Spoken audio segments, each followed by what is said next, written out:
Encore une fois, cette semaine, on se retrouve au Centre Perform Plus de Boisbriand avec Stéphane Dubé pour parler d'entraînement en gymnase. Stéphane, au début de la saison, on a fait une capsule au niveau de la coordination entre le haut et le bas du corps. Et on avait conclu cette capsule en disant qu'on n'avait pas nécessairement travaillé la force musculaire, mais vraiment la coordination.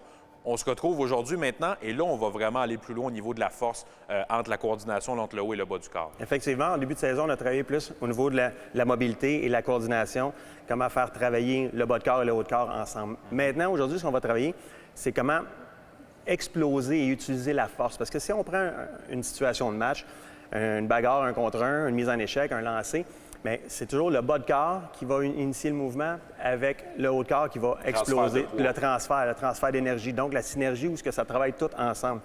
Ça se travaille en gymnase, bien évidemment. Fait qu'aujourd'hui, on va donner des éducatifs pour préparer le corps et habituer le corps à travailler de cette façon-là pour être efficace sur la glace. Et on va aller retrouver le membre de l'Organisation des Pingouins de Pittsburgh, Nathan Légaré, en gymnase pour ça. Comme premier exercice qu'on va proposer aujourd'hui, c'est un exercice qui va se faire avec un câble, qui pourrait aussi se faire à la maison avec une résistance tubing, un élastique. Bien important, c'est une élévation latérale, donc le haut du corps travaille, et le mouvement est initié par le mouvement latéral des jambes. Vous pouvez visualiser une bagarre un contre un où le joueur est en protection de rondelle, donc le mouvement latéral, la force des jambes est utilisée, transfère l'énergie à travers les abdominaux et pour le transférer au haut de corps, donc exercice complet qui travaille la synergie musculaire.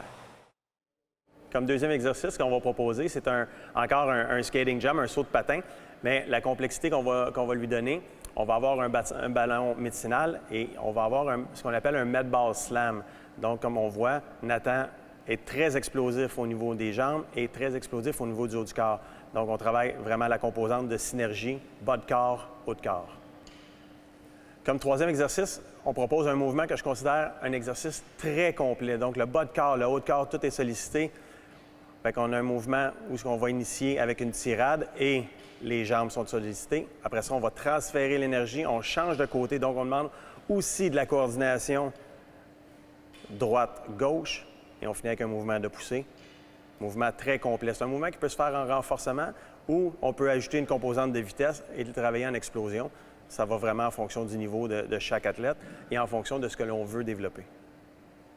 Stéphane, ce qu'on peut retenir des capsules, autant celles d'aujourd'hui que celles qu'on avait fait en début de saison sur le haut et le bas du corps, c'est que c'est vraiment un travail à long terme qu'il ne faut jamais négliger, le fait de travailler sur les deux parties de notre corps parce qu'il peut y avoir des avantages à ne travailler que sur une seule partie du corps. Là. Effectivement.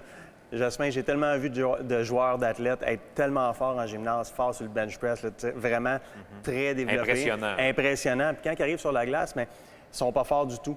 Pourquoi? Parce qu'en gymnase, ils n'ont pas travaillé la composante, ils ne sont pas habitués de se servir de leurs jambes pour transférer cette énergie-là vers le haut du corps. Donc, en gymnase, c'est important de le faire. C'est important, pourquoi? Parce que le but, c'est d'être un meilleur athlète, mais un meilleur athlète pour être un meilleur joueur, pour transposer les gains, non seulement sur la patinoire. C'est là que ça compte vraiment, au bout du compte, sans rien enlever à ce que tu fais. Effectivement, le but du jeu, c'est d'être un meilleur joueur sur la glace, effectivement. Merci beaucoup, Stéphane. On se revoit bientôt. Plaisir.